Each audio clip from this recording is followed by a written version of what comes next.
Olá, tudo bem, meus amores? Eu sou a tia Karina e vou ser a professora de vocês deste ano, do quarto ano. É um prazer estar com vocês e eu acredito que em breve iremos nos conhecer pessoalmente. Vamos então para a atividade de hoje? Hoje, 15 de junho de 2020, nós iremos fazer a revisão do conteúdo de ciências para a nossa avaliação do segundo bimestre. Vamos lá então? Nós vamos começar falando então da importância da alimentação. Todo ser vivo, ele necessita de alimentação para sobreviver, não é verdade? Precisa da alimentação para ter energia e para ter os nutrientes para a sobrevivência. E dentre esses seres vivos, nós podemos dividir em dois grupos, os produtores e os consumidores, certo? Esse conteúdo está lá na nossa apostila na página 4, vai acompanhando pelas páginas, sempre vai estar embaixo a página do conteúdo, tá? Então vamos lá. Vamos falar primeiro sobre os produtores.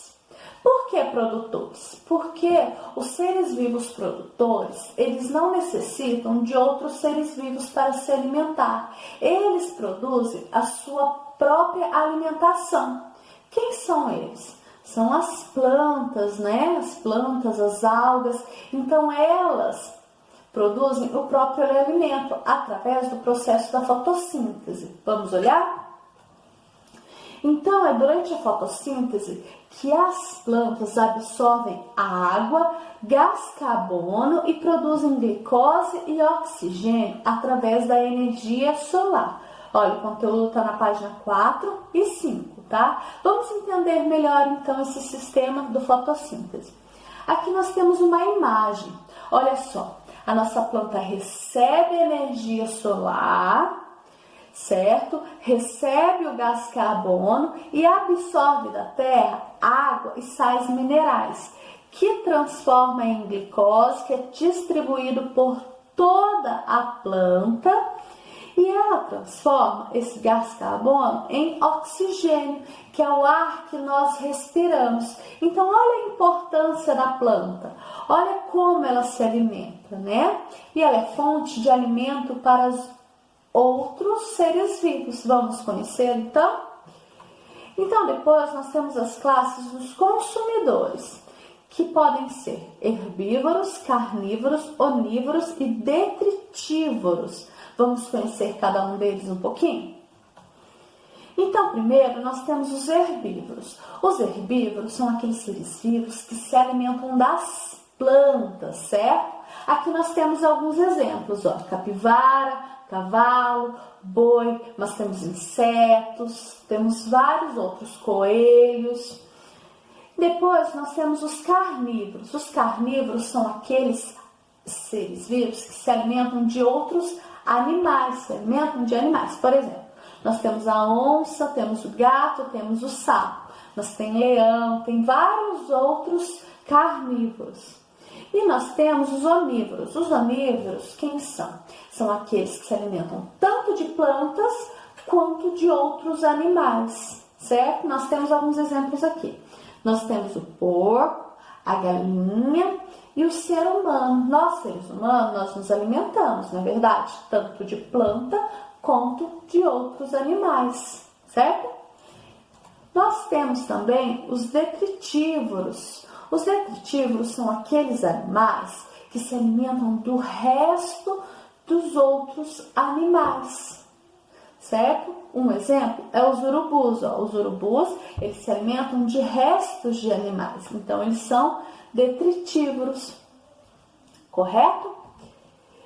E nós temos também os decompositores, que são aqueles seres vivos que se alimentam de restos de outros seres vivos. Olha como, por exemplo, os fungos e as bactérias. Eles, ao se alimentar, eles liberam substâncias que são muito benéficas para o solo, para o meio ambiente, certo? Então, vamos continuar? Agora nós vamos falar um pouquinho sobre cadeia alimentar. Vocês têm um exemplo de uma atividade que vocês fizeram? Lá na página 20, tem um exemplo de uma pirâmide alimentar igual a. Então, vamos analisar esta pirâmide aqui. Na base, nós temos quem? Os produtores. Você lembra que os produtores são as plantas que produzem o seu próprio alimento. Depois, nós temos os consumidores primários. Os consumidores primários são os herbívoros que se alimentam dos produtores das plantas.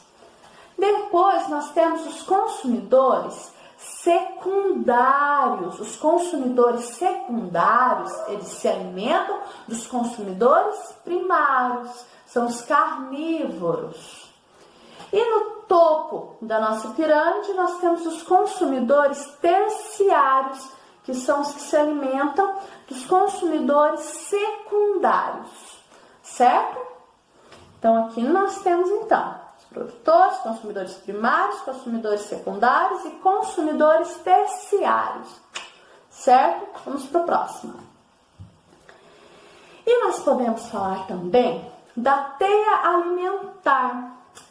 A teia alimentar é a inter-relação das cadeias alimentares, de várias cadeias alimentares de um meio ambiente, de um meio em que vive, né? Formando assim uma teia alimentar. Vamos analisar uma imagem aqui que dá para entender melhor. Então, aqui nós temos uma teia alimentar. Essa teia alimentar, aqui no centro, nós temos a planta, o nosso produtor. E em volta da planta, nós temos os herbívoros. Olha quantos herbívoros se alimentam desta mesma planta. Olha lá. E depois nós temos os carnívoros que se alimentam dos herbívoros. Então, nós temos aqui cobra, esquilo, pássaro, sapo, né? Mas também tem carnívoros aqui que se alimentam desses outros carnívoros, além de se alimentar dos herbívoros. Por exemplo, a cobra, ela se alimenta do sapo, não é? De pássaro. Dependendo da cobra, ela consegue até se alimentar da onça, se for muito grande, não é? Verdade?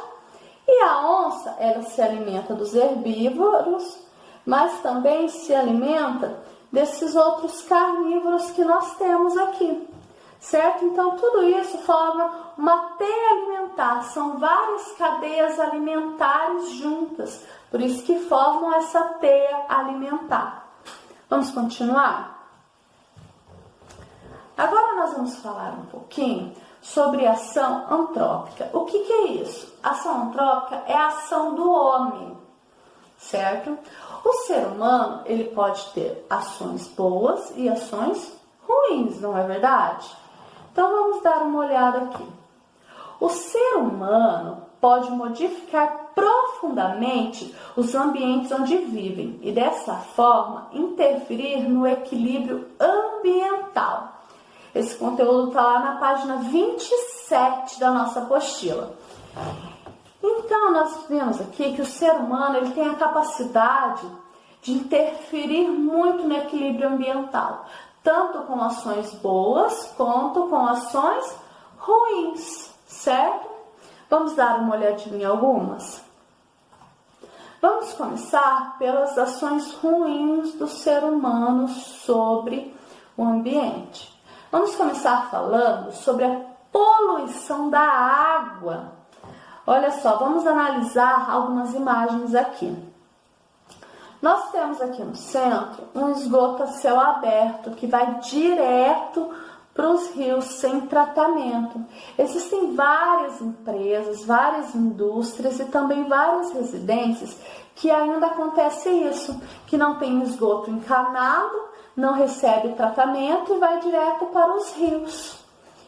E nós temos também aqui na outra imagem vários lixos no rio, não é? Olha lá. Mas daí você me pergunta, professora, mas eu não jogo lixo no rio. Pois é, eu também não jogo lixo no rio. Mas sabe qual lixo que vai parar aí no rio? Alguns lixos que se jogam na rua.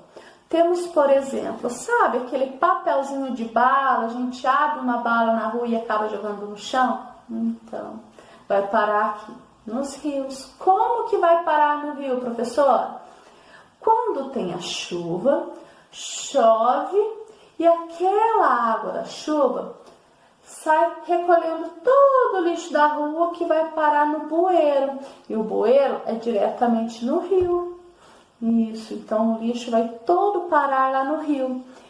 Já imaginou o que pode acontecer no rio quando tem todo esse lixo? Além da poluição de sujar, olha, imagina os peixes. Imagina um peixinho engolir um papelzinho de pirulito, por exemplo. Ele não consegue tirar. O que vai acontecer? Ele vai morrer, ele vai ficar com falta de ar e vai acabar morrendo.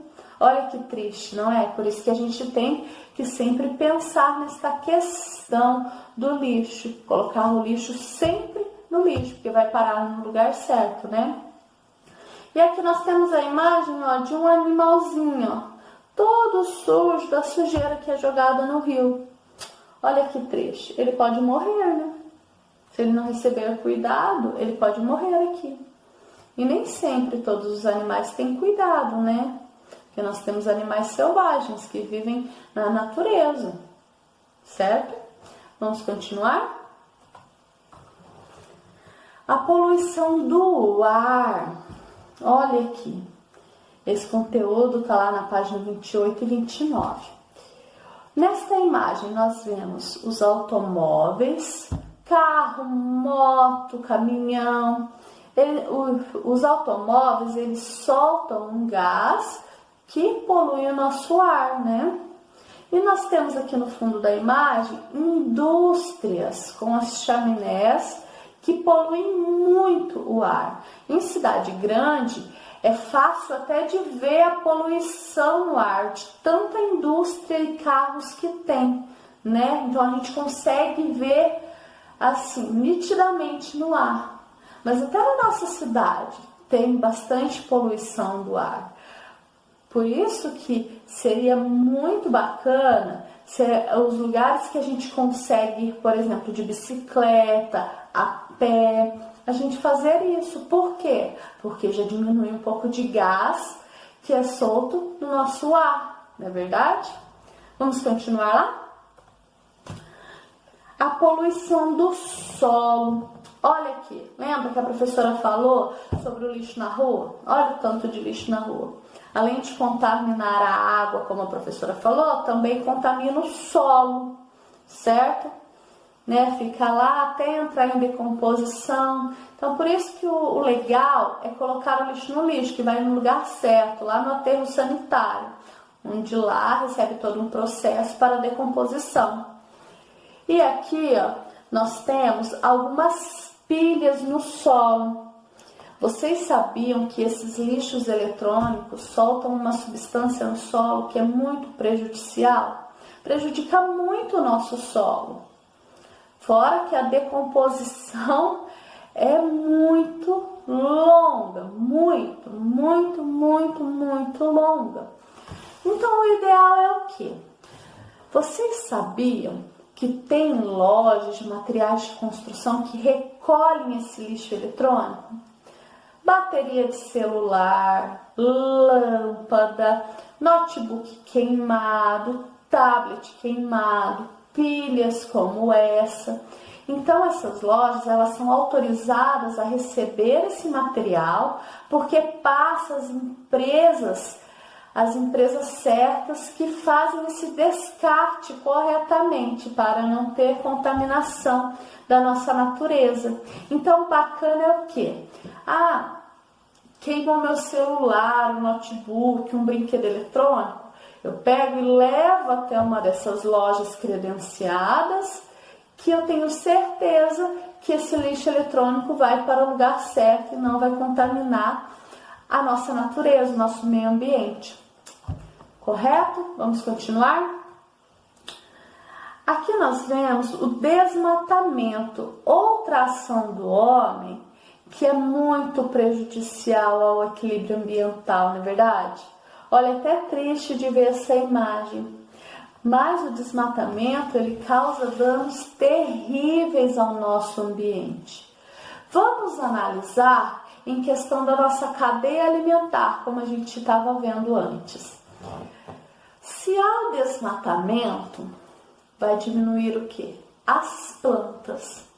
Então vai ter menos produtores de alimentos, não é? E daí o que acontece? Os herbívoros não vão ter o que comer. E se os herbívoros não têm o que comer, teoricamente eles vão morrer. Muito bem, eles vão acabar morrendo. E não tendo os herbívoros, os carnívoros vão se alimentar do quê? Também não tem como os carnívoros se alimentarem. Então, olha só como é preocupante essa questão em relação ao desmatamento.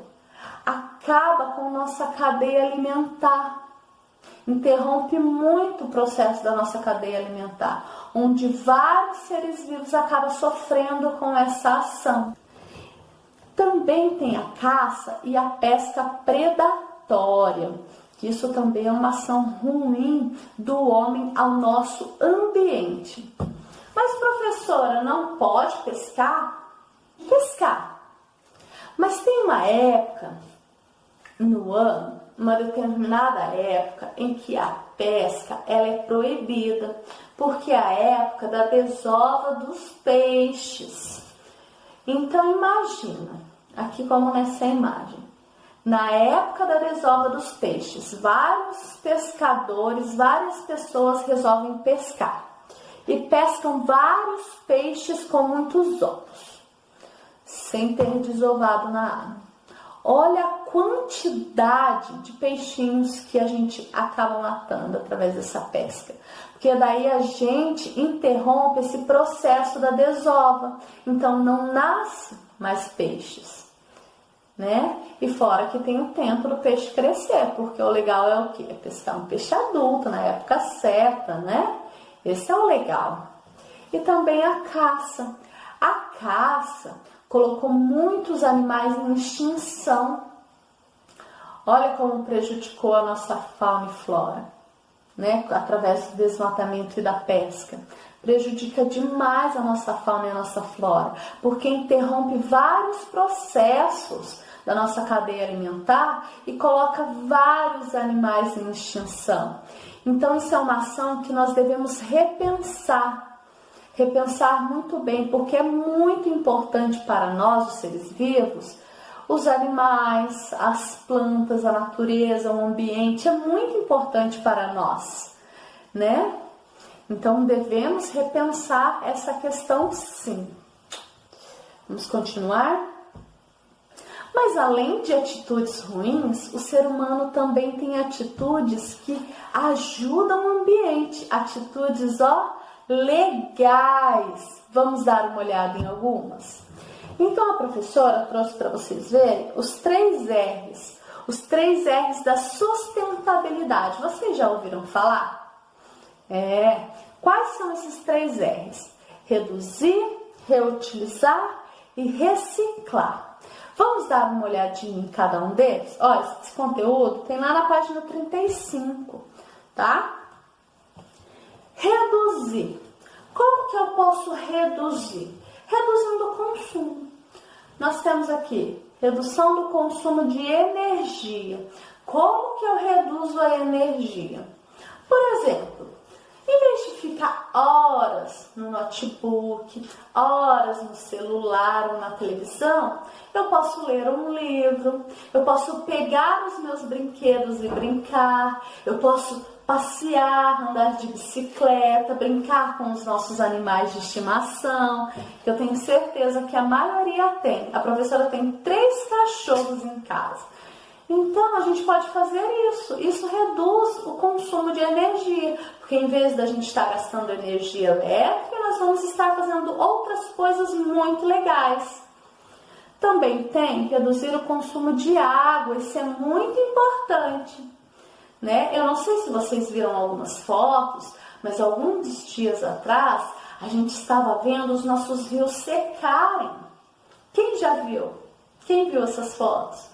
Sim, foi colocado na internet os nossos rios secando. Até quem passa pelas fontes aqui perto da nossa cidade, que tem aqui na nossa cidade, consegue ver, não é? Os rios estavam abaixando, estavam secando. Então é muito importante a gente reduzir o consumo de água. E como que a gente pode fazer isso? Uma atitude simples que economiza um tanto legal de água. Na hora da gente escovar os nossos dentes, por exemplo, a gente molha a nossa boca, molha a nossa escova, desliga a torneira, escova o dente tranquilamente, né? Pensando em várias coisas, escova todos os dentes, deixa lindo, branquinho os nossos dentes. Abre a torneira, enxágua a nossa boca, enxágua a nossa escova, fecha e guarda a escova.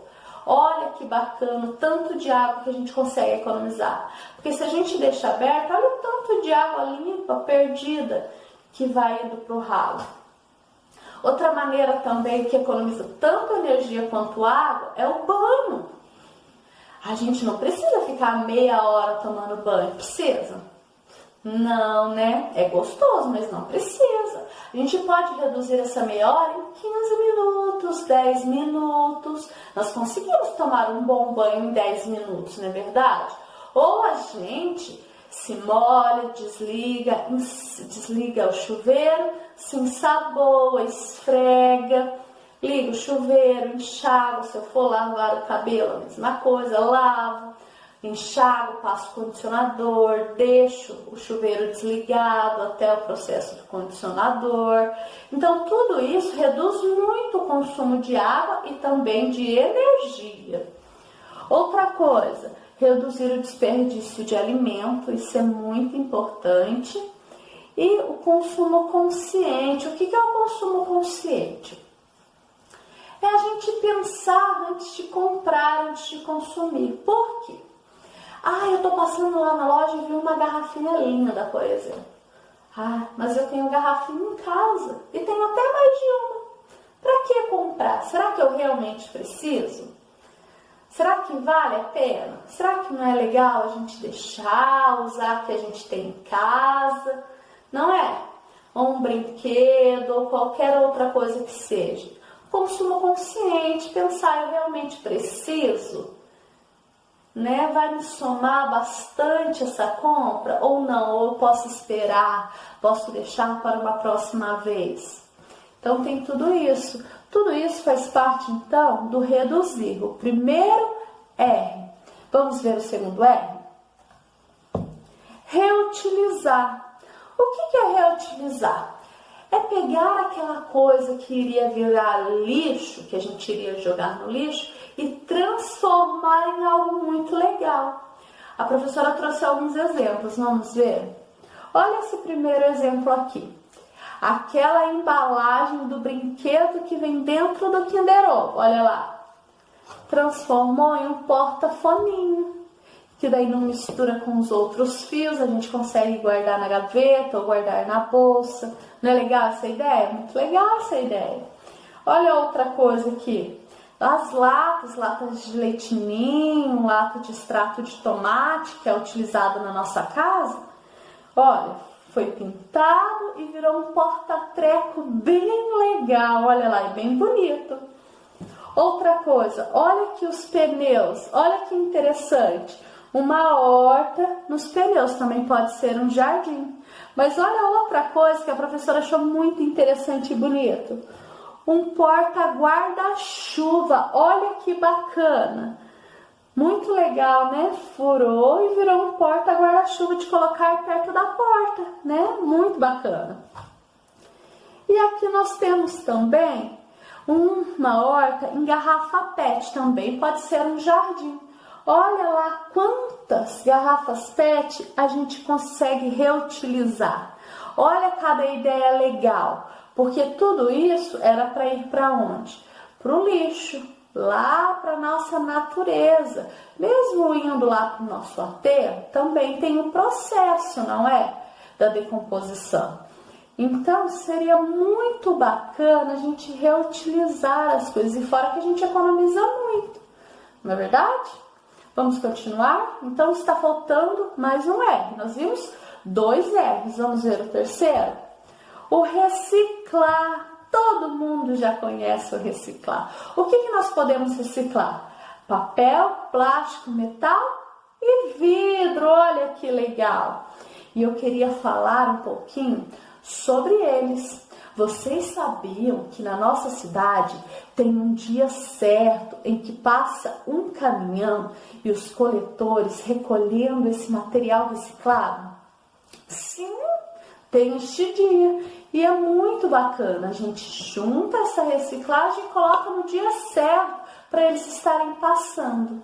Mas um detalhe, o vidro é algo muito perigoso, não é verdade? Ainda mais quando se quebra um copo em casa, um prato, uma jarra de vidro. Olha, é muito perigoso, porque se a gente se corta, os nossos amigos coletores também podem se cortar. Sabe o que a professora faz quando isso acontece? A professora pega os cacos, corta 2 garrafas PET, coloca os cacos dentro da garrafa PET, tampa com a outra parte e sela com bastante fita. Aí não tem perigo do caco do vidro sair de lá. E não tem perigo dos nossos amigos coletores se cortarem. Olha que bacana, é uma ideia bem legal, viu? E também tem o dia certo que os nossos amigos passam recolhendo os vidros. Então eles estão sempre anunciando, eles falam, tal dia vai passar o caminhão recolhendo os vidros. Aí é só a gente deixar tudo separadinho lá na nossa lixeira, que eles passam e recolhem. É bem bacana. Então nós temos aqui a nossa coleta seletiva. Eu tenho certeza que vocês já conhecem as lixeiras. Vamos ver lá, ó, a vermelha plástico, a azul papel, a amarela metal, a verde vidro e a marrom o lixo orgânico, que são restos de alguns alimentos, das cascas das frutas, dos legumes. Então tudo isso aqui nós podemos reciclar. Então esses são os 3 R's que a professora falou. São atitudes muito legais que o ser humano pode ter para a nossa natureza, para o nosso ambiente. E isso transforma muito o nosso ambiente, o ambiente que a gente vive. Já imaginou um lugar sem lixo, sem poluição? Deve ser lindo. Já imaginou o seu bairro assim? Você tomando, as pessoas tomando essas atitudes? Olha que legal seria. Olha lá. Olha que praça linda, limpa, com ar puro, com nossas plantas, com o chão todo limpo, sem lixo nenhum. Olha que lindo que é, que bacana que é. Então, se nós tomarmos essas ações, nós conseguimos transformar o nosso ambiente. E cada um fazendo a sua parte, o que acontece? A gente consegue transformar muita coisa. Eu transformo o meu ambiente, você transforma o seu ambiente. Olha que legal. E para finalizar, a prof trouxe uma mensagem. O planeta está nas nossas mãos. Estas são algumas atitudes que podem fazer a diferença no nosso planeta. Então fica essa dica aí, tá? Então essa foi a nossa revisão de ciências. Boa sorte, boa prova, está super tranquila e lá no nosso cronograma tem algumas questões que nós temos que responder no caderno, tá? Conto com vocês e até mais!